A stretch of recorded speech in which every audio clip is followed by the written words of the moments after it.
بسم اللہ الرحمن الرحیم۔ میری بیٹی کو پڑھنے کا بہت شوق تھا اور ہر ماں باپ کی طرح ہماری بھی خواہش تھی کہ بیٹی اچھا پڑھے گی تو اچھی جگہ شادی بھی ہو جائے گی اور کسی کی محتاج بھی نہیں بنے گی۔ لیکن گاؤں میں رہنے کے باعث یہ سہولیات بہت کم تھی۔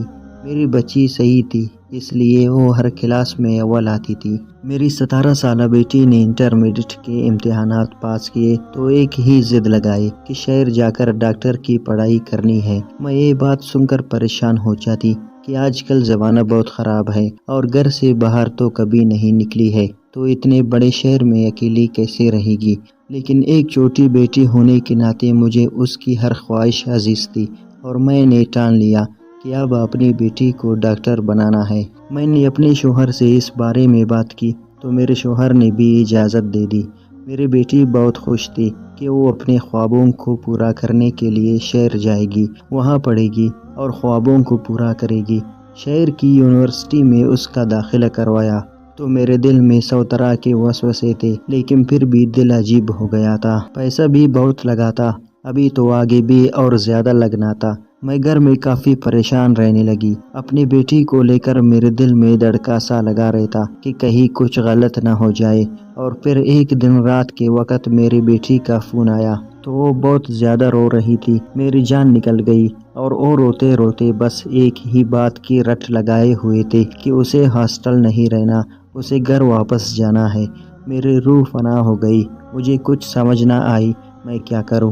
میرا شوہر بھی کام کے سلسلے میں باہر گیا ہوا تھا اور میری بیٹی کے خوف بھی عروج پر تھی۔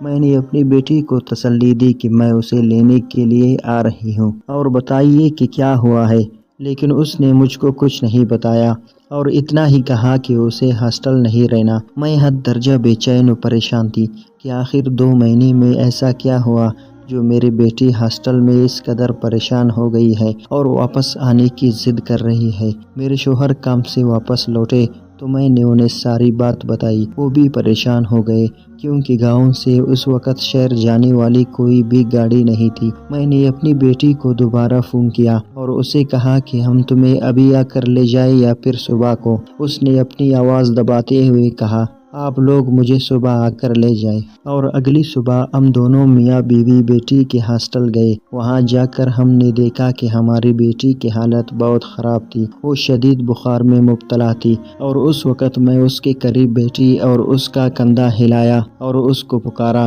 تو میری آواز سنتے ہی اس نے اپنی آنکھیں کھولے اور مجھے دیکھتے ہی میرے گلے سے لپٹ کر زار و قطار رونے لگی۔ اس کی حالت دیکھ کر میں اور زیادہ پریشان ہو گئی۔ اب تو مجھے یقین ہو گیا تھا کہ کچھ نہ کچھ تو ہوا ہے۔ میں نے اسے محبت سے پکڑتے ہوئے کہا کہ میرا بیٹا کیا ہوا ہے تمہیں؟ اس نے اپنی آنکھیں نیچے کر لی لیکن اپنی زبان سے ایک لفظ بھی ادا نہ کیا۔ میں نے اس سے بہت اصرار کیا لیکن بس اس نے مجھے اتنا ہی کہا کہ مجھے کچھ نہیں ہوا ہے، لیکن مجھے ہاسٹل نہیں رہنا، مجھے واپس گھر جانا ہے، میرا یہاں دل نہیں لگتا۔ یہ بات بہت عجیب تھی۔ ہاسٹل میں رہنے کے بعد وہ مجھے کہہ رہی ہے کہ اس کا اصل میں دل نہیں لگتا۔ میں نے اپنے شوہر کو کہا کہ پریشانی کی کوئی بات نہیں ہے، بچی ہاسٹل میں نہیں رہنا چاہتی، گھر آنا چاہتی ہے، کچھ دن اسے گھر لے آتے ہیں۔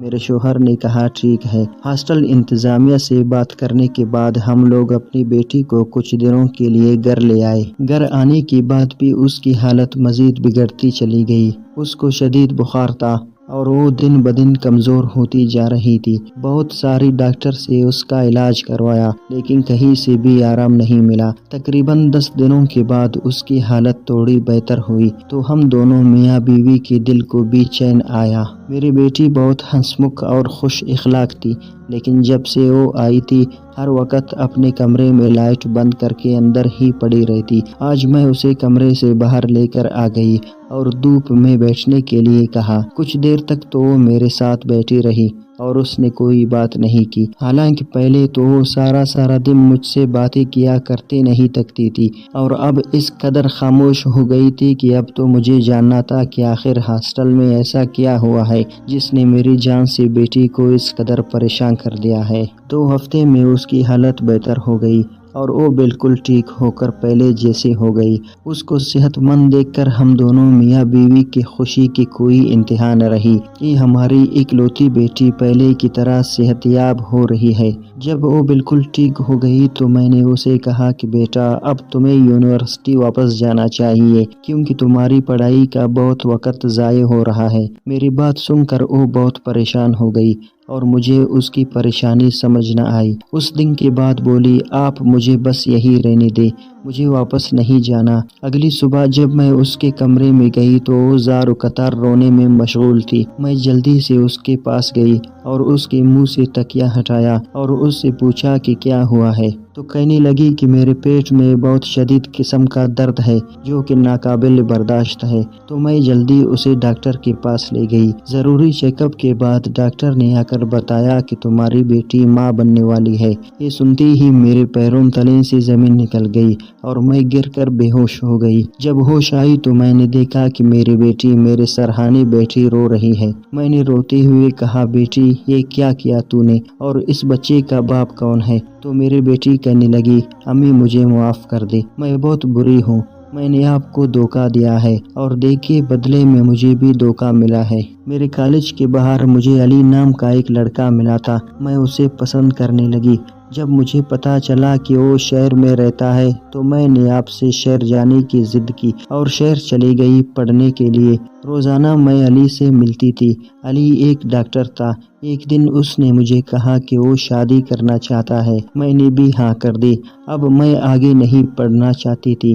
ایک دن میں نے اور علی نے جا کر شادی کر لیے، لیکن کچھ ہی دنوں بعد مجھے پتا چلا کہ علی ایک دھوکے باز لڑکا ہے، وہ پہلے سے ہی شادی شدہ ہے۔ جب میں نے اس سے پوچھا تو اس نے کہا کہ وہ صرف مجھ سے اپنی بستر گرم کرنے کے لیے شادی کی ہے۔ ایک دن تو اس نے مجھے 10,000 روپے کے عوض ایک بہت بڑے بنگلے میں ایک رات کے لیے بھیج دیا۔ وہ 4 درندہ نما انسانوں کے بیچ مجھے چھوڑ کر چلا گیا۔ 3 دن تک میں ہسپتال میں بے ہوش پڑی رہی اور پھر ہاسٹل جا کر آپ لوگوں کو کال کی کہ مجھے گھر لے جاؤ۔ میری بیٹی کی باتیں میرا دل چیر رہی تھی۔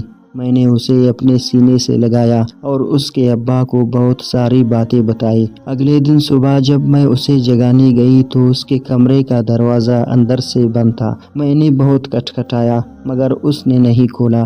آخر میرے شوہر نے آ کر دروازہ توڑ دی۔ ہم نے دیکھا کہ وہ گلے میں پندہ ڈال کر پنکھے میں لٹک رہی ہے۔ اسے دیکھ کر ہماری چیخ نکل گئی اور ہم اسے باہوں میں لے کر چیخے چلائے مگر اس کی روح 7ویں آسمان پار کر چکی تھی۔